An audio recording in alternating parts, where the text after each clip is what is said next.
গত ৪৪ বছর যাবৎ প্যারেড হচ্ছে এবং এই প্যারেডে সাধারণত ৮০০ থেকে ১,০০০-এর মতো রিক্রুট পাস আউট করে নবীন সৈনিক হতো।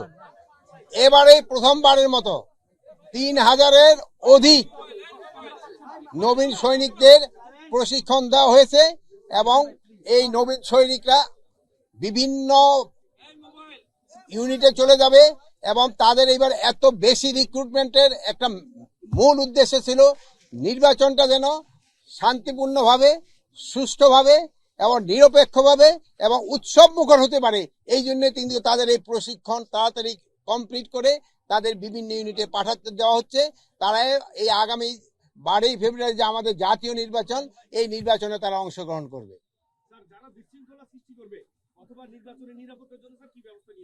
এই যে নির্বাচনে যারা বিশৃঙ্খলা সৃষ্টি করবে তাদের জন্য ফোর্সের সংখ্যা বাড়ানো হচ্ছে এবং কেউ বিশৃঙ্খলা সৃষ্টি করতে পারবে না।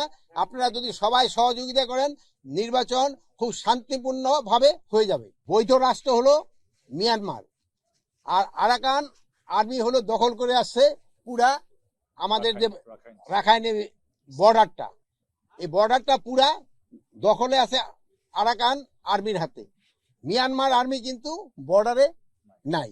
এই জন্য আমাদের একটা তো সমস্যা ডেফিনেটলি হচ্ছে, বাট আমাদের যোগাযোগ হলো মিয়ানমার সরকারের সাথে।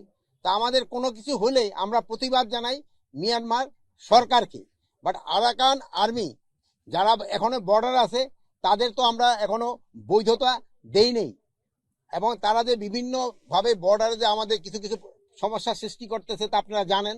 কিছুদিন আগে আমাদের একটা ছোট বাচ্চা মর্টারে আঘাতে আহত হয়েছে, তাকে আমরা অলরেডি ঢাকা নিয়ে আসা হয়েছে এবং মাঝে মাঝে তারা দেখুন মিয়ানমার সেনাবাহিনী এবং আরাকান আর্মির নিজেদের ভিতরে যে সময় গন্ডগোল লেগে যায় সেই সময় অনেক সময় দুই একটা গোলা আমাদের সাইডে এসে পড়ে। এই জন্য আমরা প্রতিবাদ করছি এবং এটা যেন ভবিষ্যতে না আসে এই জন্য আমরা সব ধরনের প্রস্তুতি নিচ্ছি। আপনি তো নিজে শঙ্কিত না, আর ওই দূরে থেকে যদি তারা ওই বিভিন্ন ধরনের কি বলে বক্তব্য দিচ্ছে, যদি তাদের এত সাহস থাকে তো দেশে এসে তো দিত। যারা পালাই আছে অন্য জায়গায়, ওখান থেকে তো পালাই আছে, চোর তো অনেক কিছু বলতে পারে, তারা পালাই আছে, পালাই ওখান থেকে বলতেছে, তাদেরটা কেউ শঙ্কিত হবে নাকি? যদি ওনাদের সাহস থাকে দেশের ভিতরে আসুক, আইসা আইনের আওতায় আইনের আশ্রয় নেই এবং তারা তাদের কথা বলুক। অন্য দেশে পালায় কথা বললে তো ওইটার কোনো ভ্যালু নেই। ভোটের দায়িত্ব পালনের ক্ষেত্রে কোনো ধরনের কোনো অসুবিধা হবে না। হ্যাঁ,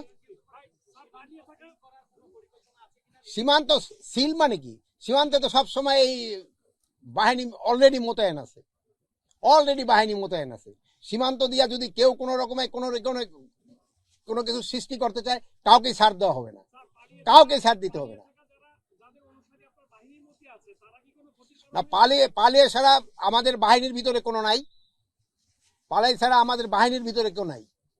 যেমন আপনাদের ভিতরে কোনো পালাই ছাড়া বাহিনী আপনাদের ভিতরে নাই, আপনাদের ভিতরে কেউ আছে পালাই এলার, ওইরকম বাহিনীর ভিতরেও নাই।